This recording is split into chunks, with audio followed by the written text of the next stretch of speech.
అందరికీ హాయ్ అండి. నా పేరు రాజీవ్. విజయప్రసాద్ రెడ్డి అనే ఆయన దేవుని వాక్యం లేదా దేవుని ప్రవచనం నెరవేరలేదని, ఆ దేవుని మాట నిరర్ధకమైందని అపహాస్యం చేస్తూ అవహేళన చేస్తూ దేవుని వాక్యాన్ని వెక్కిరించాడండి. ఏం నమ్మట్లేదా? అయితే మీకు వీడియో క్లిప్స్తో సహా 100% ప్రూఫ్ నేను చూపిస్తానండి. అయితే ఆ వీడియో క్లిప్స్ చూపించే ముందు బైబిల్లోని ఒక 2-3 వచనాలు చూద్దామండి. ఆ తర్వాత నేను మీకు వీడియో క్లిప్స్ చూపిస్తాను. ఆదికాండము 4వ అధ్యాయం 11వ వచనం చదువుతున్నానండి. ఇక్కడ దేవుడు కయీనుతో మాట్లాడుతున్నాడండి. దేవుడు కయీనుతో మాట్లాడుతున్నాడు. ఏంటో చూద్దామండి.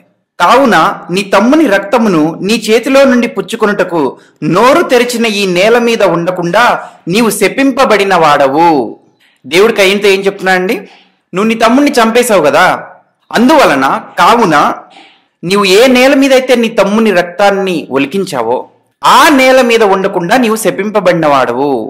అంటే కయీను ఇప్పటి వరకు ఎక్కడైతే నివాసం చేస్తున్నాడో ఆ ప్రదేశంలో ఉండకుండా దేవుడు కయీన్ని శపిస్తున్నాడని, తరిమిస్తున్నాడని, శిక్షిస్తున్నాడని మనకు అర్థమవుతుంది. కంటిన్యూ చేస్తున్నానండి. 12వ వచనం, నీవు నేలను సేద్యపరచినప్పుడు అది తన సారమును ఇక మీదట నీకు ఇయ్యదు. దేవుడు కయీనుతో చెప్తున్నాడండి, నీవు నేలను సేద్యపరిచినప్పుడు, కయీను భూమిని సేద్యపరిచేవాడు కదా, వ్యవసాయం చేసేవాడు కదా, ఆ కయీను నేలను సేద్యపరిచినప్పుడు అది తన సారమును ఇక మీదట నీకు ఇయ్యదు. ఎప్పుడైతే భూమి తన సారాన్ని ఇవ్వదో అప్పుడు వ్యవసాయం అనేది చాలా కష్టమైపోతుందండి. పంట అనేది సమృద్ధిగా పండదు. ఎంతో కష్టపడితే బ్రతకడానికి కావలసినంత దొరకొచ్చేమో. అదే దేవుడు చెప్తున్నాడండి, నీవు నేలను సేద్యపరిచినప్పుడు అది తన సారమును ఇక మీదట నీకు ఇయ్యదు. ఇంకా ఏం చెప్తున్నానంటే, నీవు భూమి మీద దిగులు పడుచు దేశదిమ్మరివై యుందువనెను. నీవు భూమి మీద దిగులు పడుచు దేశదిమ్మరివై యుందువు.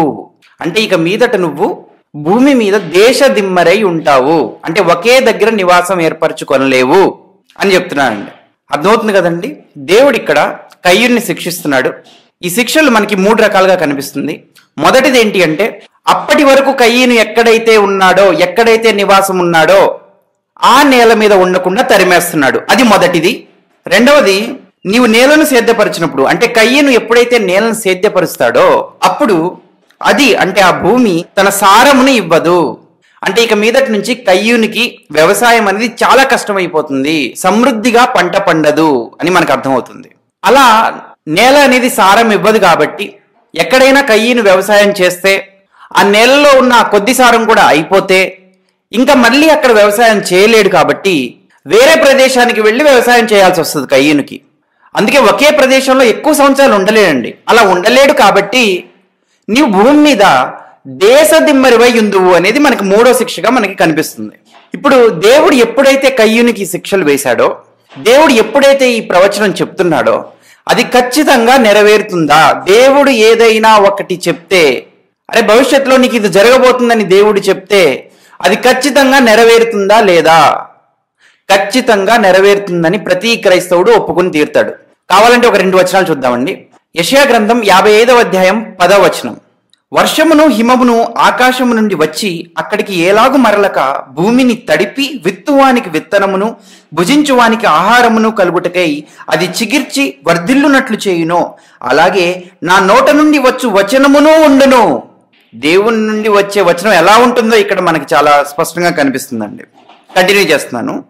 అది ఎలా ఉంటుంది అంటే, నిష్ఫలముగా నా యొద్దకు మరలక, నిష్ఫలముగా నా యొద్దకు మరలక అది నాకు అనుకూలమైన దాన్ని నెరవేర్చును, నేను పంపిన కార్యమును సఫలము చేయును. దేవుడు ఒక వాక్యం చెప్పాడు అని అంటే ఆ వాక్యం సఫలమవుతుంది, ఆ వాక్యం ఖచ్చితంగా నెరవేర్చబడుతుంది అని ఒక అద్భుతమైన వచనాన్ని మనం ఇప్పుడు జ్ఞాపకం చేసుకున్నామండి. దేవుని వాక్యం ఎప్పుడు కూడా నిరర్ధకం కాదు అని లూకాసు వార్త 1వ అధ్యాయం 37వ వచనంలో కూడా ఉంటుంది. మరి ఆదికాండం 4వ అధ్యాయం 11-12 వచనాల్లో దేవుడు ఏదైతే చెప్తున్నాడో అది ఖచ్చితంగా నెరవేరిందా లేదా చెప్పండి మీరు. నెరవేరింది కదా. మరి దేవుడు ఆదికాండం 4వ అధ్యాయం 11-12 వచనాల్లో ఏం చెప్పాడు? మొదటిది, అప్పటి వరకు కయీను ఏ నేల మీద అయితే నివాసం ఏర్పరచుకున్నాడో ఆ నేల మీద ఉండకుండా దేవుడు తరిమేస్తున్నాడు. అది మొదటిది. 2, కయీను నేలను సేద్యపరిచినప్పుడు ఆ నేల అనేది తన సారాన్ని ఇవ్వదు. అంటే వ్యవసాయం అనేది చాలా కష్టమైపోతుంది, కయీనుకి సమృద్ధి అనేది ఉండదు, అందువలన ఒకే దగ్గర వ్యవసాయం చేయలేడు. దాన్ని బట్టి 3వ ప్రవచనాన్ని కూడా దేవుడు చెప్తున్నాడు, అదేంటి అంటే నీవు అంటే కయ్యను భూమి మీద దిగులు పడుచు దేశదిమ్మరై ఉంటాడు అని మనకి అర్థమవుతుందండి. ఈ 3 వచనాలు దేవుడు చెప్పాడు కాబట్టి అది ఖచ్చితంగా కయ్యను జీవితంలో నెరవేరింది, అందులో ఏమాత్రం డౌట్ లేదు కదండి. కానీ విజయప్రసాద్ రెడ్డి కయ్యను జీవితంలో ఇది నెరవేరలేదని, కయ్యను దేశదిమ్మరై ఉండలేదని, కయ్యనికి పంటలు బాగా పండి సమృద్ధిగా జీవించాడని, కయ్యను చాలా హ్యాపీగా సంతోషంగా బ్రతికాడని సరిగ్గా దేవుడు ఏదైతే చెప్పాడో దానికి వ్యతిరేకంగా చెప్పి దేవుని వాక్యాన్ని అపహాస్యం చేస్తూ అవహేళన చేస్తూ దేవుడిని వెక్కిరించాడండి. ఆ వీడియో క్లిప్స్ అన్ని నేను మీకు వరుసగా చూపిస్తాను. మొదటి వీడియో క్లిప్ ఇప్పుడు ఏది చూపించబోతున్నాను అంటే, దేవుడు కయ్యన్ని శిక్షించాడు అని విజయప్రసాద్ రెడ్డి కూడా ముందు ఒప్పుకున్నాడు. ఆ వీడియో క్లిప్ ఒకసారి చూడండి. నీవు నేలను చేతిపరిచినప్పుడు తన సారానికి నీకు ఇవ్వదు, నువ్వు భూమి మీద దిగులు పడుతూ దేశదిమ్మరమై ఉంటావు, ఇది క్లియర్ అన్నాడండి. ఆ మాట అనగానే వెంటనే ఇతను ఏమంటున్నాడు, నా దోష శిక్ష నేను భరింపలేనంత గొప్పది, నేను దోషాన్ని చేశాను కాబట్టి నువ్వు నాకు శిక్ష విధించావు. ఇప్పుడు హేబేలు అడిగినందుకు శిక్ష వేయడు, హేబేలు అడగకపోయినా ఆదాముకి ఏం వేసాడు, మరి శిక్ష వేసాడు. ఆదాముకి ఎవరు అడిగారని వేసాడు శిక్ష? తప్పు చేస్తే శిక్ష ఆటోమేటిక్ గా వస్తుంది, కానీ అతను ఏదో ప్రతీకారం కోరుతున్నాడు కాబట్టి అని కాదు అక్కడ. విన్నారు కదండి, తప్పు చేస్తే శిక్ష ఆటోమేటిక్ గా వస్తుంది. మరి కయ్యను తప్పు చేశాడు కదా కాబట్టి దేవుడు శిక్షించాడు అని విజయప్రసాద్ రెడ్డి ముందు చెప్పాడండి. సరిగ్గా 2-3 నిమిషాలకి అదే వీడియోలో విజయప్రసాద్ రెడ్డి ఏం చెప్తున్నాడో చూడండి. ఇప్పుడు ఏం జరుగుతుందో సీన్ అంతా రివర్సల్ ఉంటుంది, చదవండి ఇక్కడ.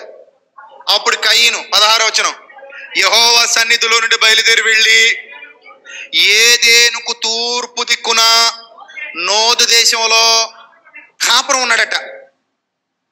దేశదిమ్మరగా ఉన్నాడా, కాపురం ఉన్నాడా? దేశదిమ్మరగా ఉన్నాడా, కాపురం ఉన్నాడా?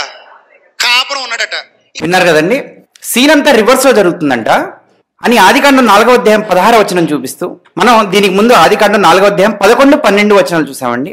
ఈయన ఆదికాండం 4వ అధ్యాయం 16వ వచనం వచ్చేసి దేవుడు చెప్పిన దానికి అంత సీన్ అంతా రివర్స్ జరుగుతుందని చెప్తూ, విన్నారు కదా మీరు, అంతా రివర్స్ జరుగుతుందని చెప్తూ ఆ 16వ వచనాన్ని చూపిస్తూ ఏమంటున్నాడండి, కయ్యను నోదు దేశంలో దేశదిమ్మరిగా ఉన్నాడా, కాపురం ఉన్నాడా అంటే దేవుడు చెప్పినట్టు దేశదిమ్మరిగా లేడు, కానీ నోదు దేశంలో కాపురం ఉన్నాడు అంటే ఒక దగ్గరే సెటిల్ అయిపోయాడు, దేవుడు చెప్పింది జరగలేదు అని అంటున్నాడండి. విన్నారు కదా మీరు, అంటే అక్కడ విజయప్రసాద్ రెడ్డి ముందు కూర్చున్న ఆ గొర్రెల్ని అలా బ్రెయిన్ వాష్ చేస్తున్నాడండి. మరి అంతే కదా, గొర్రెలనే అంటాం కదా. ఎందుకంటే దేవుడు దేశదిమ్మరివై ఉందువు అని చెప్పాక కయ్యను దేశదిమ్మరై ఉండకుండా ఎలా పోతాడండి? అలా దేశదిమ్మరిగా లేడు, కాపురం ఉంటున్నాడు అని ఆ విజయప్రసాద్ రెడ్డి ముందు ఉండే ఆ మనుషులు ఒప్పుకుంటుంటే వాళ్ళు మరి ఇంకేమన్నా చెప్పండి? దేవుడు చెప్పిన మాట నిరర్థకం అవుతుందా చెప్పండి? అవ్వదు కదా. మరి నోదు దేశంలో కాపురం ఉంటే దేశదిమ్మరై ఉండకూడదా? జాగ్రత్తగా వినండి, నోదు దేశంలో కాపురంగా ఉండేవాడు దేశదిమ్మరిగా కాపురం చేయలేడా? ఏమండి, దేవుడు చెప్పిన ప్రతి మాట సత్యమే. ఆదికాండం 4వ అధ్యాయం 11, 12 వచనాలు సత్యమే. ఆదికాండం 4వ అధ్యాయం 16వ వచనం కూడా సత్యమే. నిజం చెప్పాలంటే నేను బైబిల్ తరపున ఆన్సర్ ఇవ్వాల్సిన అవసరం లేదండి. ఎందుకంటే ఈయన క్రైస్తవుడని చెప్పుకుంటున్నాడు కదా. క్రైస్తవుడని చెప్పుకొని దేవుడు చెప్పినట్టు జరగలేదు, కయ్యను దేశదిమ్మరిగా లేడు అని చెప్పడానికి ఈ విజయప్రసాద్ రెడ్డికి సిగ్గుండాలండి. అతను ఏ బైబిల్ అయితే పట్టుకున్నాడో ఆ బైబిల్ని తప్పు అని చెప్తున్నాడండి. ఆ దేవుని వాక్యం నెరవేరలేదు అని చెప్తున్నాడండి. మీకు అర్థమవుతుందా? అయినప్పటికీ నేను సమాధానం చెప్తాను ఇక్కడ. ఒకసారి చూడండి, 16వ వచనానికి వెళ్లే ముందు ఒకసారి అదే ఆదికాండం 4వ అధ్యాయం 11వ వచనం ఒక్కసారి చూసుకుందామండి. కావున నీ తమ్ముని రక్తమును నీ చేతిలో నుండి పుచ్చుకొనుటకు నోరు తెరిచిన ఈ నేల మీద ఉండకుండా నీవు శపింపబడినవాడువు అని దేవుడు చెప్తున్నాడు. ఆ మాట నెరవేరింది అని దేవుడు ఆదికాండం 4వ అధ్యాయం 16వ వచనంలో రాయించాడండి. నెరవేరిందని రాయించాడు, నెరవేరలేదు, కయ్యను దేశదిమ్మరి అవ్వలేదు అని రాయించలేదు. ఒకసారి చదువుతాం చూడండి, ఆదికాండం 4వ అధ్యాయం 16వ వచనం. అప్పుడు కయ్యను యెహోవా సన్నిధిలో నుండి బయలుదేరి వెళ్ళి, అంటే అప్పుడు వరకు కయ్యను ఎవరి దగ్గర ఉన్నాడు? యెహోవా సన్నిధిలో ఉన్నాడు. దేవుడు వాళ్ళతో మాట్లాడుతున్నాడు కదండి, కయ్యనుతో మాట్లాడుతున్నాడు, హేబేలుతో మాట్లాడుతున్నాడు, ఆదామవ్వలతో మాట్లాడుతున్నాడు. అంటే కయ్యను, హేబేలు వీళ్ళందరూ కూడా దేవుని సన్నిధిలో ఉన్నారండి. అదే కదా మనం ఆదికాండం 4వ అధ్యాయం 11వ వచనంలో చూసుకున్నాము. ఒకసారి చూడండి, కావున నీ తమ్ముని రక్తం నీ చేతిలో నుండి పుచ్చుకొనుటకు నోరు తెరిచిన ఈ నేల మీద ఉండకుండా నీవు శపింపబడిన వాడవు అదే చెప్తున్నాడు 16వ వచనంలో. అప్పుడు కయీను యెహోవా సన్నిధిలో నుండి బయలుదేరి వెళ్ళి, అంటే ఆ నేల మీద ఉండకుండా ఏదేనుకు తూర్పు దిక్కున నోదు దేశములో కాపురం ఉండెను. అంటే దేవుడు కయీనుని దేవుని సన్నిధిలో నుండి తరిమేశాడు. అలా తరిమేయడం వలన కయీను వెళ్ళి నోదు దేశం నోదు దేశం అనే ఒక పెద్ద దేశం అండి అది. ఆ దేశంలో కాపురం ఉన్నాడని చెప్తున్నాడు. నోదు దేశంలో దేశదిమ్మరిగా కూడా కాపురం ఉండొచ్చు. ఇప్పుడు మన దేశం ఉంది, భారతదేశం ఉందండి. భారతదేశంలో సంచార జాతులు అని లేవా? వాళ్ళందరూ దేశదిమ్మరులు. నేను వాళ్ళని తిడుతున్నాను అనుకోకండి. దేశదిమ్మరులు అంటే ఒక దగ్గర ఉండరు, ఒక దగ్గర సెటిల్ అవ్వరు అని అర్థం అండి. భారతదేశంలో సంచార జాతులు, నొమాడిక్ ట్రైబ్స్ అంటారు, నొమాడ్స్ అంటారు వాళ్ళని. వాళ్ళు భారతదేశంలో కాపురం ఉన్నారు. వాళ్ళు ఎక్కడున్నారంటే భారతదేశంలో ఉన్నారు. భారతదేశంలోనే ఉన్నారు కదా. భారతదేశంలో వాళ్ళు ఏం చేస్తున్నారు, వాళ్ళు ఎలా ఉన్నారు అంటే వాళ్ళు దేశదిమ్మరులుగా ఉన్నారు. అలాగే కయీను కూడా నోదు అనే దేశంలో దేశదిమ్మరిగా ఉన్నాడు అని మనం అర్థం చేసుకోవాలండి. క్రైస్తవుడైతే ఇలాగే అర్థం చేసుకుంటాడు. మేము దేవుని మాటను నమ్ముతాం కదా, దేవుని చెప్పిన మాట ఖచ్చితంగా నెరవేరిందని మేము నమ్ముతాం కదా, కాబట్టి మాకు తెలుసు, మేము నమ్ముతాం దాన్ని. కానీ విజయప్రసాద్ రెడ్డి దేవుడు ఏం చెప్పాడన్నది అతనికి అనవసరం. హేబేలు దేవుడికి కయీన్ని క్షమించమని మొరపెట్టాడని, అలా మొరపెట్టడం వల్ల కయీన్ని దేవుడికి క్షమించేశాడని, ఆ సిద్ధాంతాన్ని, ఆ బోధని ప్రూవ్ చేసుకోవడానికి, ఆ బోధని కవర్ చేసుకోవడానికి కయీన్ దేశదిమ్మరై లేడు, బానే ఉన్నాడు, హ్యాపీగా ఉన్నాడు, సమృద్ధిగా ఉన్నాడు, ఇలా బోధిస్తున్నాడండి. మరి ఆదికాండం 4వ అధ్యాయం 11-12 వచనాలు ఏమైపోతాయంటే అతనికి ఎందుకండి ఏమైపోతే? బైబిల్ కరెక్ట్ అయితే ఏంటి, తప్పైతే ఏంటి? దేవుడు చెప్పింది నెరవేరితే ఏంటి, నెరవేరకపోతే ఏంటి? అవన్నీ అతనికి అనవసరం. అతను చెప్పింది మాత్రం రైట్ అవ్వాలి. అలా రైట్ అవ్వాలి అని అంటే కయీనుకి శిక్ష పడలేదు, కయీను దేశదిమ్మర అవ్వలేదు, కయీను హ్యాపీగా ఉన్నాడు, ఇలా బోధించాలి. అలాగే బోధిస్తున్నాడండి. మీకు అర్థమవుతుందా? ముందు శిక్ష పడిందని కూడా చదివాడు. మరి చదివినప్పుడు తప్పదు కదా, చదివినప్పుడు శిక్ష పడిందని చెప్పాలి కదా, చెప్పాలి. 16వ వచనం వచ్చేసరికి ఆదికాండం 4వ అధ్యాయం 12వ వచనంలో శిక్ష పడిందని చెప్పాడు. 16వ వచనం వచ్చేసరికి మళ్ళీ కయీను దేశదిమ్మర అవ్వలేదు అని బోధిస్తున్నాడండి. షిఫ్టింగ్ కల్టివేషన్ అని ఒకటి ఉంటుందండి. 8th, 9th, 10th social studies ఆ బుక్స్ లో ఎక్కడో దగ్గర ఉంటుంది. షిఫ్టింగ్ కల్టివేషన్, తెలుగులో పోడు అంటారండి. ఒక్కొక్క ప్రదేశంలో ఒక్కొక్కటి అంటారు. మన భారతదేశంలో ఇప్పటికీ కూడా నార్త్ ఈస్ట్ ఇండియాలో మణిపూర్, నాగాలాండ్ అటువైపు షిఫ్టింగ్ కల్టివేషన్ అనేది ప్రాక్టీస్ చేస్తున్నారండి. ఇది ఎందుకు చెప్తున్నానో మీకు అర్థమవుతుంది. ఒకసారి చూపిస్తాను, చూడండి ఒకసారి స్క్రీన్ మీద. ఇదిగోండి, ఇది బైజూస్ వాళ్ళ వెబ్సైట్ లో ఉంది. అది ఒక ఎడ్టెక్ కంపెనీ, మీకు తెలుసు కదా. చూడండి, అక్కడ వాళ్ళు ఇచ్చిన ఒక ఆన్సర్ లో ఈ విధంగా ఉంది. జూమ్ కల్టివేషన్ అంటే షిఫ్టింగ్ కల్టివేషన్ ని జూమ్ కల్టివేషన్ అని కూడా అంటారండి. Jhum cultivation is a traditional agricultural process. అంటే ఇది తరతరాలుగా వస్తున్న వ్యవసాయం అని అంటున్నారండి. Jhum cultivation is a traditional agricultural process that involves clearing the land of trees and other vegetation, burning it and then cultivating it for a set period of time. Shifting cultivation అంటే ఏంటి అని అంటే, వీళ్ళు ఒక ల్యాండ్ దగ్గరికి వెళ్ళి అక్కడ ఉండే ఆ ట్రీస్ అన్నింటినీ కూడా, ఆ చెట్లన్నింటినీ కూడా నరికేసి వాటిని కాల్చేసి అక్కడ కొంతకాలం వ్యవసాయం చేస్తారండి. కంటిన్యూ చేస్తున్నానండి. ఆ ఆన్సర్ లో కింద ప్రాసెస్ ఆఫ్ జూమ్ కల్టివేషన్ అని ఉంది కదా, అందులో 3rd పాయింట్ ఒకసారి చూడండి. Then just before the monsoon grains are displayed. They cultivate a patch of land for a few years before moving to a new patch of land and repeating the cycle. వాళ్ళు వ్యవసాయం చేస్తారంట. వాళ్ళు ఒక దగ్గర ఎంతకాలం పాటు వ్యవసాయం చేస్తారనుందండి? ఫ్యూ ఇయర్స్, కొన్ని సంవత్సరాల పాటు వ్యవసాయం చేస్తారు. ఇప్పటికి కూడా అది ప్రాక్టీస్ చేస్తున్నారు. మీకు అర్థమవుతుంది కదా. అలాగే కొన్ని ప్రాంతాల్లో, మన దేశంలో కాకుండా ఇంకా వివిధ ప్రదేశాల్లో, ఆఫ్రికా, ఏషియా, యూరోప్, ఇలా వివిధ ప్రదేశాల్లో ఈ షిఫ్టింగ్ కల్టివేషన్ అనేది అక్కడ కూడా చేస్తారు. అక్కడ ఎందుకు చేస్తారు అని అంటే, అక్కడ కొన్ని lands arid and semi arid areas అని ఉంటాయండి. అంటే సరైనటువంటి సారం లేని నేలలు ఉంటాయి. అక్కడ సరైనటువంటి వర్షపాతం కూడా ఉండదు. అలాంటి ప్రదేశాల్లో నేలలో సరిపడా సారం లేదు కాబట్టి ఆ కొంత ప్రాంతంలో కొన్ని సంవత్సరాలు వ్యవసాయం చేసి ఆ సారం అది అయిపోయిన తర్వాత వేరే ప్రాంతానికి వెళ్తారు. అదే దేశంలో, ఆ ప్రాంతంలోనే తిరుగుతూ ఉంటారండి షిఫ్టింగ్ కల్టివేషన్ అని. ఇప్పుడు కయీనుది కూడా అదే ప్రాబ్లం కదా, నేల సారాన్ని ఇవ్వడం లేదు కాబట్టి కయీను వ్యవసాయం కొన్ని సంవత్సరాలు చేయగలుగుతాడు. మళ్ళీ ఆ తర్వాత ఆ ల్యాండ్ ను వదిలేసి వేరే ల్యాండ్కి వెళ్ళిపోవాలి, తప్పదు.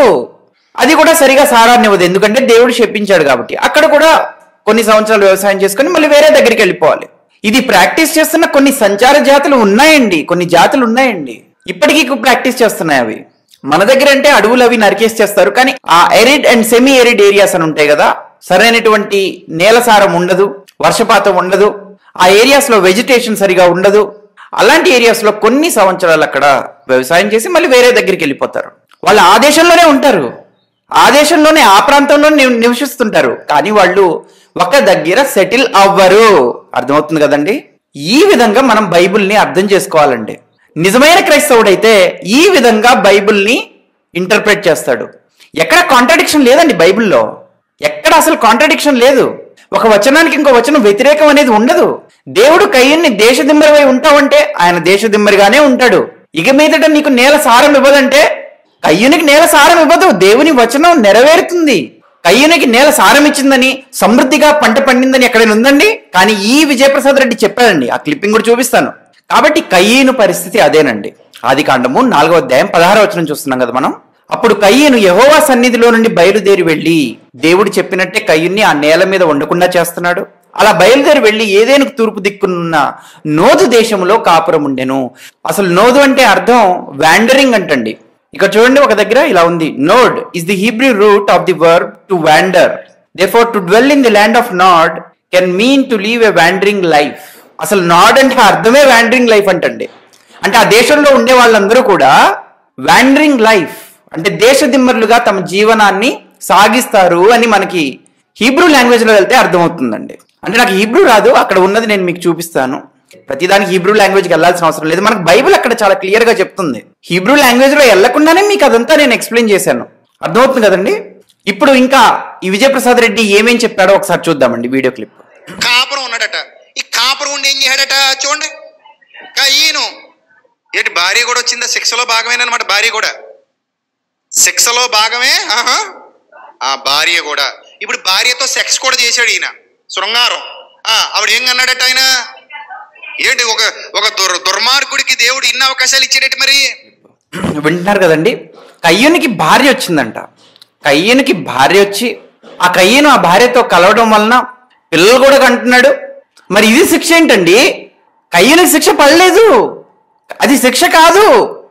కయ్యూనికి భార్య ఉంది కాబట్టి ఆ భార్యను కలిసి పిల్లల్ని కంటున్నాడు కాబట్టి కయ్యూను శిక్షలో లేడు, కయ్యూనికి శిక్ష పడట్లేదు అని అంటున్నాడండి. ఆదికాండం 4వ అధ్యాయం 11, 12 వచనంలో దేవుడు శిక్షించండి మనకు క్లియర్ గా కనిపించినప్పటికీ, ఆ వచనం విజయప్రసాద్ రెడ్డి చదివినప్పటికీ 16వ వచనం వచ్చేసరికి మరి కళ్ళు నెత్తికెక్కాయా? గర్వాంధుడైపోయాడా? ఆలోచించండి మీరే. అరే బైబిల్ని వ్యతిరేకిస్తున్నానని కనీస స్ప్రో కూడా ఉండట్లేదా? వినండి ఒకసారి. జైల్లో ఖైదీలు ఉంటారు, రాజమండ్రి సెంట్రల్ జైల్లోకి వెళ్ళండి. ఏమండి బాబు, కొత్తగా పెళ్ళయిందండి, 3వ నెలలో మర్డర్ చేయని తీసుకొచ్చారు, మా ఆవిడ మీద మనసు అవుతుందండి బాబు, ఒక వారం రోజులు మేము హనీమూన్ చేసుకుంటాం, పంపండి బాబు అంటే పంపుతారా? 4 పీకుతారా? ఏం చేస్తారు? వాళ్ళు పీకుతారు తప్ప నీకు శిక్ష పూర్తయ్యేంత వరకు భార్య లేదు, బిడ్డలు లేరు, అమ్మ లేదు, నాన్న లేడు, ఇల్లు లేదు, వాకిలి లేదు. ఇక్కడ చావు. నువ్వు ఎందులో ఉన్నావు? శిక్షలో ఉన్నావు. ఇక్కడ నీకు భార్య, బిడ్డ, తల్లి, తండ్రి ఎవరు ఉండరు అని చెప్పి అక్కడే ఉంచుతారు. ఇప్పుడు కయ్యని గారు ఏం చేస్తున్నారు చెప్పండి? ఏం చేస్తున్నారు? భార్యతో కాపురాలు, బిడ్డలు. చూసారండి ఎలా ఎక్స్ప్లెనేషన్ ఇస్తున్నాడో. రాజమండ్రి సెంట్రల్ జైల్లో అంట ఎవరికైతే శిక్ష పడిందో వాళ్ళని భార్య దగ్గరికి వెళ్ళనివ్వరంట. అంటే ఇక్కడ కయ్యన్ని దేవుడు భార్య దగ్గరికి వెళ్ళనిస్తున్నాడు కాబట్టి, భార్యని ఇస్తున్నాడు కాబట్టి, భార్యతో పిల్లల్ని కనేలా అలో చేస్తున్నాడు కాబట్టి కయ్యను శిక్షలో లేడంట. దేవుడు చెప్పిన ఆ శిక్ష నుంచి కయ్యను తప్పించుకున్నాడంట. దేవుడు శిక్షించినప్పటికి కూడా అది కయ్యను మీద అమలు కావట్లేదట. అర్థమవుతుంది కదండి మీకు? ఒక లోకానుసారమైన ఎగ్జాంపుల్ చెప్పి జనాలను చూసారండి ఎలా మాయ చేస్తున్నాడో. దేవుడు కయ్యన్ని శిక్షించేటప్పుడు ఆదికాండం 4వ అధ్యాయం 11, 12 వచనంలో ఎక్కడైనా నీకు భార్య ఉండదు, నువ్వు పిల్లల్ని కనవు అని ఎక్కడైనా చెప్పాడండి? చెప్పలేదు కదా. అసలు దానికి దీనికి అసలు ఏమైనా సంబంధం ఉందా? సంబంధమే లేదండి. సంబంధం లేని దాన్ని కలిపి కయ్యను శిక్షలో లేడు అని, కయ్యను శిక్ష పడలేదు అని, హేబేలు దేవుడికి కయ్యను క్షమించమని మొరపెట్టాడు అని, కాబట్టి దేవుడు శిక్షించట్లేదు అని చెప్తూ ఎలా పాటలు పడుతున్నాడో మీరు చూస్తున్నారు కదండి. ఇంకా ఏం చెప్పాడో చూద్దామండి. ఇప్పుడు భార్యతో శృంగారం చేస్తున్నాడంటే బాధలో ఉన్నాడనా లేకపోతే బాగున్నాడనండి? మీరు చెప్పండి, చెప్పండి. భార్యతో సంభోగం చేస్తున్నాడు, పిల్లలకి అంటున్నాడంటే బాగున్నాడా బాధలో ఉన్నాడా? బాధలో ఉన్నాడు భార్యతో సంసారం చేస్తాడా? చేయగలడా? చేయడు కదా. శిక్షలో ఉన్నాడు, దేశదిమ్మర అయిపోయినాడు, ఇంకా ఆ ఊరు ఈ ఊరు తిరుగుతూ పోతున్నాడు, సుఖపడతాడా? భార్యతో సుఖపడుతున్నాడు అక్కడ. విన్నారు కదండి, దేశదిమ్మరైనోడు భార్యతో సుఖపడతాడా, భార్యతో పిల్లల్ని కనగలుగుతాడా? కాబట్టి కయ్యను దేశదిమ్మరి కాదు అని మళ్ళీ మళ్ళీ ప్రూవ్ చేయడానికి ప్రయత్నిస్తున్నాడండి. ఏమండి, ఇప్పుడే నేను మీకు సంచార జాతుల గురించి చెప్పాను కదా, వాళ్ళకి భార్యలు ఉంటారు, పిల్లలు ఉంటారండి. అంత మాత్రాన వాళ్ళు సంచార జాతులు కాకుండా పోతారా? నొమాడ్స్ ఇన్ ఇండియా అని ఒకసారి కొట్టండి వికీపీడియాలో కావాలంటే. చాలా మంది ఉన్నారు, లక్షల్లో ఉంటారు వాళ్ళు. వాళ్ళందరికీ ఫ్యామిలీస్ లేవా, పిల్లలు లేరా? దేశదిమ్మరి అయితే అంట పిల్ల ఉండదంట, పిల్లలు ఉండరంట. ఈయన చెప్పేస్తున్నాడండి, ఇంకా ఈయన డిసైడ్ చేస్తున్నాడు. ఈయన అనుకుంటున్నాడు అలాగా, ఈయనకు తెలియదు కదా ఇలా సంచార జాతులు ఉంటాయని, షిఫ్టింగ్ కల్టివేషన్ అనేది ఒకటి ఉంటుందని. ఎరిడ్ సెమీ ఎరిడ్ ఏరియాస్ లో, అంటే నేల సారం సరిగా లేని ఏరియాస్ లో ఇలాంటి ప్రాక్టీస్ ఇప్పటికీ జరుగుతుందని ఈయన తెలియదు కదా. అవన్నీ తెలియకపోయినా పర్వాలేదండి, కానీ బైబిల్ని నమ్మితే ఇలాంటి పిచ్చి పిచ్చి మాటలు మాట్లాడేవాడు కాదండి. ఇతని బైబిల్లో ఏమున్నదన్నది అనవసరం, అతను చెప్పింది రైట్ అవ్వాలంతే. దానికోసం దేవుని వాక్యం నిరర్ధకం అయిపోయిందని కూడా ప్రూవ్ చేస్తాడు. అర్థమవుతుంది కదండి మీకు? అంటే కయ్యను మీద దేవుని శిక్ష పడలేదు అని చెప్పడానికి ఏమని చెప్తున్నాడు ఈయన? కయ్యనికి భార్య వచ్చింది, భార్యతో కలుస్తున్నాడు, పిల్లల్ని కంటున్నాడు, కాబట్టి దేవుని శిక్ష లేదు. కావాలంటే రాజమండ్రి సెంట్రల్ జైలు ఎగ్జాంపుల్ చెప్తాడు. ఒకసారి మనం ఇప్పుడు బైబిల్ చూద్దామండి. ప్రకటన గ్రంథం 9వ అధ్యాయం 20వ వచనం. ఈ దెబ్బల చేత చావక మిగిలిన జనులు. ఈ దెబ్బలు ఎవరు కొట్టారు? ఈ దెబ్బలు దేవుడు కొట్టాడండి, మామూలు దెబ్బలు కాదండి, చితక్ కొట్టేశాడండి. చూడండి అక్కడ, ఈ దెబ్బల చేత చావక మిగిలిన జనులు అంటే చాలా మంది దేవుడు కొట్టిన దెబ్బలకి చచ్చిపోయారు. ఈ ప్రకటన గ్రంథం 9వ అధ్యాయం 20వ వచనం చదువుతున్నాం కదండి. ప్రకటన గ్రంథం 8వ అధ్యాయం స్టార్టింగ్ నుంచి మొదలవుతుందండి. దేవుని శిక్ష మామూలుగా ఉండదండి, దేవుని దెబ్బ మామూలుగా ఉండదండి. ఆ రక్తము అదంతా చదువుతుంటే చాలా భయం వేస్తుంది. ఒకసారి ప్రకటన గ్రంథం 9వ అధ్యాయం 6వ వచనం ఇదే చూద్దామండి. ఆ దినములలో మనుష్యులు మరణమును వెతుకుతురు గాని అది వారికి దొరకనే దొరకదు, చావవలనని ఆశపడుదురు గాని మరణం వారి యొద్ద నుండి పారిపోవును. దేవుని శిక్ష ఎంత భయంకరంగా ఉంటుందంటే ఆ దినాలలో, ఆ ప్రకటన గ్రంథం 8వ అధ్యాయం 9వ అధ్యాయం నెరవేరేటప్పుడు ఎంత దారుణంగా ఉంటుంది అంటే, మనుషులు మరణాన్ని కోరుకుంటారు, వాళ్ళు చనిపోవాలని ఆశపడతారు, కానీ అది వాళ్ళకి దొరకనే దొరకదు అని ప్రకటన గ్రంథం 9వ అధ్యాయం 6వ వచనంలో చూస్తున్నామండి. అలా వాళ్ళని శిక్షిస్తుంటే, అలా వాళ్ళ మీద దేవుడు ఉగ్రత కురిపిస్తుంటే 20వ వచనం చూడండి. ప్రకటన గ్రంథం 9వ అధ్యాయం 20వ వచనం. ఈ దెబ్బల చేత చావక మిగిలిన జనులు అంటే దేవుడు శిక్షిస్తుంటే చాలా మంది చనిపోయారు, వీళ్ళేమో చాలా శిక్షకు గురైపోయారు, ఉగ్రతకు గురయ్యారు, చాలా కష్టాల్లో ఉన్నారు. కొంతమంది అయితే చనిపోవాలని ఆశపడుతున్నారు. అంతటి దరిద్రమైన పరిస్థితిలో ఉన్నారండి దేవుడు శిక్షిస్తున్నప్పుడు.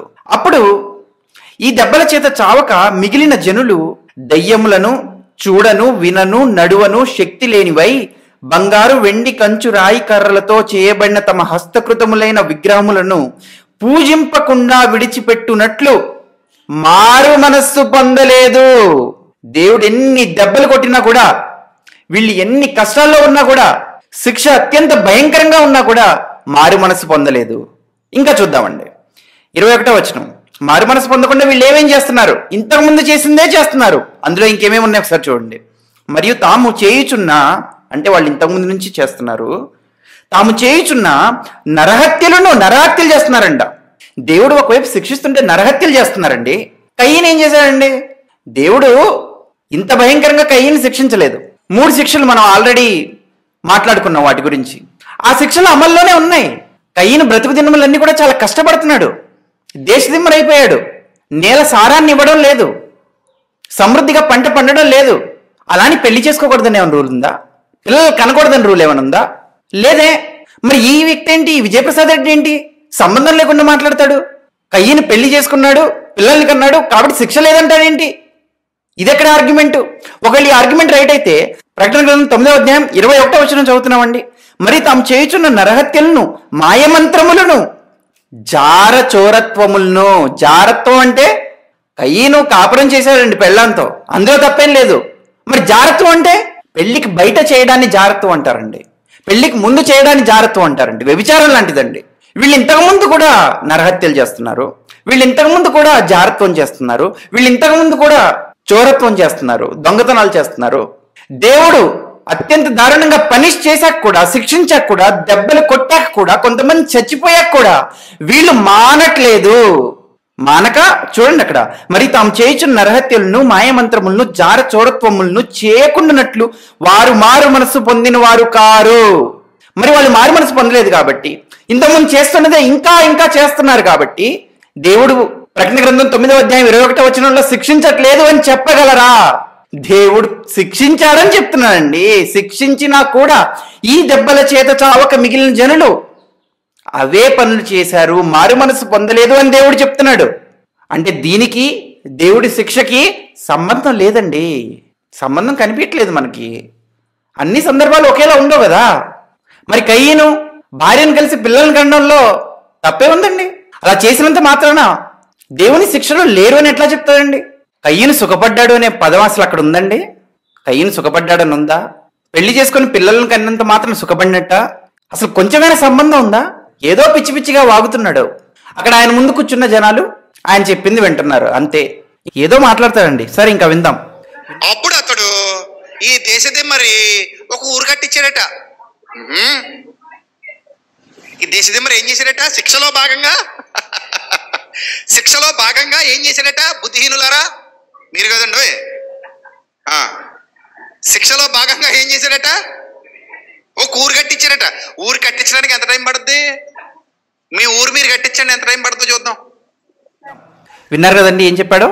దేవుడు కయ్యన్ని దేశదిమ్మరివై ఉందువు అని చెప్పిన మాటను నమ్మిన బుద్ధిహీనులారా. అంతే కదండి ఆయన చెప్పింది. కయ్యను దేశదిమ్మరై ఉంటాడు అని దేవుడు చెప్పిన మాటను నమ్మిన బుద్ధిహీనులారా. దేవుని మాటను నమ్మిన బుద్ధిహీనులారా. కయ్యను ఏం చేశాడంట? ఊరిని కట్టించాడంట. చూసారండి ఎలా అపహాస్యం చేస్తున్నాడో? దేవుని మాటను నమ్మారు కదా మీరు, దేశదిమ్మరైపోయారని నమ్మారు కదా. కానీ కయ్యను దేశదిమ్మరు అవ్వలేదు. అంతేనండి. కయ్యను ఊరు కట్టించాడు, దేవుని మాట నెరవేరలేదు. కయ్యను ఊరు కట్టించాడు, దేవుని మాట నెరవేరలేదు అని నవ్వుతున్నాడు కదండి. అని అపహాస్యం చేస్తున్నాడా లేదా? అవహేళన చేస్తున్నాడా లేదా? ఈయన క్రైస్తవ్యానికి నేర్పించే మీ బోధకుడు. క్రైస్తవ్యం మొత్తం నేర్చుకోవాలంటే ఈయన దగ్గర నుంచి. దేవుడు వాక్యం నిరర్ధకం అని హేళన చేస్తూ నవ్వుతున్న వెర్రివాడండి ఈయన. ఈయనంట పరిశోధించేసి కయ్యన్ని హేబేలు క్షమించమని అడిగాడంట. దేవుడు ఆ మొర వినేసి కయ్యన్ని క్షమించేశాడంట. ఈ విషయం క్రైస్తవ్యమా? నేర్చుకోవాలి బిడ్డ మీరంతా అని అంటున్నాడండి ఈ మనిషి. ఇలాంటి మనిషి. దాని మీద వీడియో చేస్తానులేండి, మంచి వీడియో చేస్తాను, చూద్దురు గాని. ఏం చేద్దామండి మరి? పోనీ ఈయన చెప్పేసింది ఒప్పేసుకుందామా? కయ్యను దేశదిమ్మరు అవ్వలేదు, ఆయన ఊరు కట్టించుకున్నాడు, ఆయన అక్కడే సెటిల్ అయిపోయాడు, మన వాళ్ళతో ఎప్పుడు అక్కడే ఉన్నాడు, ఇలా నమ్మేద్దామా? పోనీ విజయప్రసాద్ రెడ్డి చెప్పిందే రైటా? దేవుడు చెప్పింది నమ్మడం మానేద్దామా? ఇతను గుంపులో కలిసేద్దామా? ఇతను ముందు కూర్చున్న గొర్రెల్లాగా మనం కూడా అయిపోదామా? చెప్పండి. కయ్యను పెళ్లి చేసుకున్నంత మాత్రాన దేశదిమ్మరి కాకుండా పోతాడా? కయ్యను ఊరు కట్టించినంత మాత్రాన దేశదిమ్మరి కాకుండా పోవాలని రూల్ ఏమైనా ఉందా? లేదే. మరి ఎందుకు కయ్యను ఊరు కట్టించాడు దేశదిమ్మరి అవ్వలేదు అని హేళన చేస్తున్నాడు అని? ఈ షిఫ్టింగ్ కల్టివేషన్ చేసేవాళ్ళు, వ్యవసాయం చేసేవాళ్ళు ఇందాకే చదువుకున్నాం కదా, ఫ్యూ ఇయర్స్ ఒక దగ్గర ఉంటారని. కొన్ని సంవత్సరాలు అక్కడ చేయొచ్చు. కొన్ని సంవత్సరాలు చేసినప్పుడు అక్కడ నువ్వు ఊరు కట్టించవచ్చు, దాన్నే ఉందండి. అదేదో పెద్ద కాంట్రాడిక్షన్ లాగా కయ్యను దేశదిమ్మరి అవ్వలేదు, బుద్ధిహీనులారా మీరంతా. కయ్యను దేశదిమ్మరని దేవుడు చెప్పిన మాటను విన్న బుద్ధిహీనులారా, మీరందరూ బుద్ధిహీనులు. నా ముందు కూర్చున్న మీరంతా బుద్ధిహీనులు కారు, మీరంతా మంచోళ్ళు, తెలివైన వాళ్ళు. నా మాట నమ్మారు కదా, విజయప్రసాద్ రెడ్డి మాట నమ్మారు కదా గొర్రెల్లారా, మీరు అందరూ తెలివైన వాళ్ళు. దేవుని మాట నమ్మిన వాళ్ళు అందరూ బుద్ధిహీనులు. ఇలా అంటున్నాడు ఏంటండి? కయ్యను ఊరు కట్టించినంత మాత్రాన దేశదిమ్మరి కాదు అని చెప్పడానికి వీలు లేదండి. మళ్ళీ చెప్తున్నా, నేను సమాధానం చెప్పాల్సినంత అవసరం లేదు ఇక్కడ. విజయప్రసాద్ రెడ్డి క్రైస్తవుడు అని చెప్పుకుంటున్నాడు కదా, దీన్ని సమాధానం చెప్పాల్సిన రెస్పాన్సిబిలిటీ ప్రతి క్రైస్తవుడికి ఉంది కదా. అలా సమాధానం చెప్పాల్సింది పోయి ఎవరైనా నాస్తికుడు అడిగితే లేదా బైబిల్ వ్యతిరేకి అడిగితే సమాధానం చెప్పాల్సింది పోయి ఇతనే అవహేళన చేస్తున్నాడండి. విడ్డూరంగా ఉందా మీకు? మీకుంటది విడ్డూరంగానే. నేను ఎప్పుడో చెప్పాను నేను పెద్ద దొంగ బోధకుడని, అబద్ధ బోధకుడని. ఎన్ని చెప్పినా మీరు నమ్మరు కదా. జాన్సన్ విక్టర్ గారు పరదేశకు వెళ్ళలేదా అని ఒక వీడియో చేశానండి. అందులో విజయప్రసాద్ రెడ్డి ఎందుకు దొంగ బోధకుడో, అతని భావజాలాన్ని అనుసరించే వాళ్ళు ఎందుకు నరకానికి పోతారో ఆ వీడియోలో చెప్పాను. ఆ వీడియో దాదాపు 15,000 మంది చూశారండి. మంచి రెస్పాన్స్ వచ్చింది ఆ వీడియోకి. ఒకసారి చూడండి. దొంగ బోధకుడండి ఈయన. దేవుడి వాక్యాన్ని లెక్క చేయడండి. అర్థం కావట్లేదా మీకు? అన్ని బైబిల్లో ఉన్న దానికి వ్యతిరేకంగా చెప్తుంటాడు. బడిలో నేర్పుతుంది దైవ జ్ఞానం అని చెప్పాడండి. బడిలో అంటే పిల్లలకి దైవ జ్ఞానం నేర్పించేస్తున్నారంట. బడిలో నేర్పుతుంది దైవ జ్ఞానం అని చెప్పినప్పుడు నేను వీడియో చేశాను, కౌంటర్ వీడియో. అది కూడా ఉంది, చూడండి ఒకసారి. కావాలంటే నేను కింద డిస్క్రిప్షన్ లింక్స్ ఇస్తాను. బడిలో నేర్పుతున్న దైవ జ్ఞానం కాదు అని నేను వీడియో చేశానండి. ఇతనేమో బడిలో నేర్పుతుంది దైవ జ్ఞానం అంటాడు. బైబిల్ ఏం చెప్తే దానికి వ్యతిరేకంగా చెప్తాడు అన్ని. మీరు సర్వ సృష్టికి వెళ్ళి సువార్త చెప్పండి అని బైబిల్లో ఉంటే మీరు ఎలా వెళ్తారు వాళ్ళకి వెళ్ళి సువార్త చెప్పొద్దని అంటాడు. దాని మీద కూడా వీడియో చేశాను చూడండి ఒకసారి. కొత్త నిబంధనలో దేవుని ఉగ్రత లేదు, పాత నిబంధనలో దేవుడు ఉగ్రత చూపించాడు, కొత్త నిబంధనకు వచ్చేసరికి దేవుడు మారిపోయాడు అని చెప్పినందుకు నేను వీడియో చేశానండి. దాన్ని కూడా 15,000 మంది చూశారు. బాగా గడ్డి పెట్టాను అప్పుడు. చెప్తూనే ఉన్నా నేను దొంగ బోధకుడని. మీరు వినరు కదా, మీరు నమ్మరు కదా చాలా మంది. కయ్యను ఊరు కట్టించినంత మాత్రాన దేశ దిమ్మరి కాకుండా పోడు. లేదండి అతను ఊరు కట్టించి ఒక దగ్గరే ఉండిపోయాడు దేశ దిమ్మరి కాదు అని అంటే ఇంకెందుకు మరి? బైబిల్ తప్పైపోయింది కదా, పక్కన పెట్టేయండి. మీరంతా బైబిల్ పట్టుకొని తిరక్కండి. మీరు వెళ్ళి ఆ విజయప్రసాద్ రెడ్డి చెప్తున్న చర్చల్లో వెళ్ళి ఆడు కూర్చోండి పోండి. ఇతన్ని సపోర్ట్ చేస్తున్న వాళ్ళందరికీ చెప్తున్నాను నేను. ఇందాక మనం షిఫ్టింగ్ కల్టివేషన్ గురించి మాట్లాడుకున్నాం కదా, వాళ్లే ఒక 3-4 సంవత్సరాలు ఒక దగ్గర ఉంటే ఫ్యూ ఇయర్స్ అని చదువుకున్నాం ఇందాక మనం. ఆ నేల సారం వచ్చేదాకా అక్కడ ఉంటారు, అయిపోగానే వెళ్ళిపోతారు. ఇతర దేశాల్లో షిఫ్టింగ్ కల్టివేషన్ చేస్తుంటారు కదా, ఎరిడ్ సెమీ ఎరిడ్ ఏరియాస్ లో, ఆ ఏరియాస్ లో ఉండే వాళ్ళు కొన్ని సంవత్సరాలు ఉంటారు ఒక దగ్గర, చేసుకొని పోతారు. మరి కయ్యను కూడా ఉండొచ్చు అండి, 10 సంవత్సరాలు ఉండొచ్చు, 15 ఉండొచ్చు, 20 ఉండొచ్చు, మనకు తెలీదు. ఆ కాలంలో 950 సంవత్సరాల దాకా బతికేవాళ్ళు కదా, మనకు తెలియదు కదా. పెద్దగా జనాభా కూడా లేదు కదా. స్టార్టింగ్ లో కయ్యినప్పుడు పెద్దగా జనాభా లేదు కదా. ఆయన ఎక్కడుంటే ఆ ప్రాంతం చుట్టుపక్కల అతను చేయొచ్చు. ఆ ప్రాంతంలో వ్యవసాయం అంతా పూర్తయిన తర్వాత వేరే దగ్గరికి వెళ్తాడు. ఎందుకంటే వ్యవసాయం చేసేసిన తర్వాత ఒక దగ్గర ఒక ప్రాంతంలో ఆ నెలలో ఉన్న సారం అయిపోతుంది. ఎందుకంటే దేవుడు కూడా చెప్పించాడు కదా, వేరే దగ్గరికి వెళ్లాల్సి వస్తుంది. కయ్యను 10 సంవత్సరాలు, 15 సంవత్సరాలు, 20 సంవత్సరాలు ఉన్నాడు, మనకు తెలియదు కదా. 950 సంవత్సరాల్లో 15 సంవత్సరాల దగ్గర ఒక దగ్గర ఉంటే మరో 15 సంవత్సరాలు ఇంకో దగ్గర ఉంటే అలా మారుతూ ఉంటే దేశదిమ్మరేనండి అది. నువ్వు కష్టపడి 10 సంవత్సరాలు ఒక దగ్గర ఉండి ఒక ఊరిని కట్టించి దాన్ని డెవలప్ చేసి మళ్ళీ అక్కడ అగ్రికల్చర్ సరిగా అవ్వట్లేదు అదంతా వదిలేసి వేరే దగ్గరికి వెళ్ళిపోవాల్సిన దుస్థితి ఉంది అంటే అది దేశదిమ్మరే. దేవుడు అదే చెప్తున్నాడు, నేల సారాన్ని ఇవ్వదు, నీవు దిగులు పడుచు దేశదిమ్మరివై ఉందో. సరిపోయింది కదా. ఈ ప్రాసెస్ లో ఎక్కడైనా ఊరు కట్టించుంటాడు, అంత మాత్రం దేవుడు చెప్పిన వాక్యం నెరవేరలేదనా? కయ్యనుకి బలుపు ఎక్కువండి, దుష్టుని సంబంధం అండి, దేవుడు చెప్పిన మాట వినడండి. కయ్యను హేబేలు ఎక్కడా అనంటే నేనేమన్నా తమ్మునికి కాపరినా అని బలుపు ప్రదర్శించాడండి. నువ్వు దేశదిమ్మరవై ఉండు అని దేవుడు చెప్తే ఒక దగ్గర నేను ఊరు కట్టించుకుంటా అంటాడండి. బలుపు దేవుడు చెప్పిన దానికి వ్యతిరేకంగా చేస్తాడు. ఈ విజయప్రసాద్ రెడ్డి లాగా వ్యతిరేకంగా చేయడానికి ఊరు కట్టించాడు. కయ్యనుకి సిగ్గులేదు, అంతే కదండి. మరి ఇంకేం చెప్పమంటారు? నీతిమంతులైన అబ్రహాము, ఇస్సాకు, యాకోబు వాళ్ళు గుడారాల్లో నివసించారు కదా. దేవుడు వాళ్ళని ఆశీర్వదిస్తున్నప్పటికీ గుడారాల్లో నివసించారు కదా వాళ్ళు. నువ్వు దేశదిమ్మరవై శపింపబడినవాడు అని కయ్యనుకు చెప్తే దేవుడు గుడారాల్లో ఉండకుండా ఒక ఊరిని కట్టించాడంటే రెబెలియస్ నేచర్ కాబట్టి అలా చేశాడు. అది కదా అర్థం చేసుకోవాలి నువ్వు. కయ్యను ఊరు కట్టించేశాడు, కయ్యను దేశదిమ్మర అవ్వలేదు. దేవుని మాట నమ్మి దేశదిమ్మర అనుకున్నారా మీరంతా? బుద్ధిహీనులారా, బైబిల్ తెలియని వారులారా, మీకు బైబిల్ తెలీదు, పరిశోధన అంటే నాది. చూసారా బైబిల్ పరిశోధించితే ఎలా ఉందో? మీరందరూ దేశదిమ్మర్లు అనుకున్నారు కదా, ఇప్పుడు ఊరు కట్టించాడు ఎలా ఉంది? పిల్లలు కట్టినాడు ఎలా ఉంది? నేను చెప్పిందే రైట్. కయ్యను హ్యాపీగా ఉన్నాడు, సమృద్ధిగా ఉన్నాడు, సుఖంగా ఉన్నాడు, ఊరు కట్టించుకున్నాడు. దేవుడు చెప్పినట్టు ఏమవలేదు. ఏమనిపిస్తుంది మీకు? సాతాను గారు ఏం కనిపించలేదా మీకు? చెప్పండి. ఇంకా ఈయన ఏం చెప్పాడో ఒకసారి చూద్దాం. సో సత్యం ఎప్పుడు సత్యమేనండి, ధైర్యంగా నిలబడద్దు. ఇక్కడ చూడండి జాగ్రత్తగా. కయ్యనికి మీరు అనుకున్నట్టు ఏమి దేశదిమ్మరైపోయి కోటలు చీరిపోయి తినలేక అయ్యో పాపం పసివాడు అని తిరగలేదు ఆయన. ఏంటి ఎలా ఉన్నాడు ఆయన? ఆనందంగా సంతోషంగా పెళ్లంతో కాపురాలు కట్టుకుంటున్న గోపురాలు. కయ్యనంట అయ్యో పాపం పసివాడు అని లేడంట. అలా కయ్యను గురించి పాడాల్సినంత అవసరం లేదట. హ్యాపీగా ఉన్నాడంట, కాపురం చేస్తున్నాడంట, గోపురాలు కడుతున్నాడంట. అంటే ఏంటి? దేశదిమ్మరి కాదట, దేవుడు చెప్పింది నెరవేరలేదంట. అంటే ఇప్పుడు ఎవరి గురించి ఆ పాట పాడాలి? ఇప్పుడు దేవుడు శిక్షించినప్పుడు ఆ శిక్ష కయ్యను మీద పడకుండా హ్యాపీగా ఉన్నప్పుడు, సమృద్ధిగా ఉన్నప్పుడు, నేల మంచిగా పండించుకుంటున్నప్పుడు, దేశదిమ్మరి కాకుండా ఉన్నప్పుడు కయ్యను మీద అయ్యో పాపం పసివాడు అని జాలి చూపించాల్సిన అవసరం లేనప్పుడు అంటే ఇప్పుడు ఎవరి మీద చూపించాలి? దేవుడి మీద చూపించాలా? విజయప్రసాద్ రెడ్డి చెప్పు నాకు, దేవుడి మీద చూపించాలా?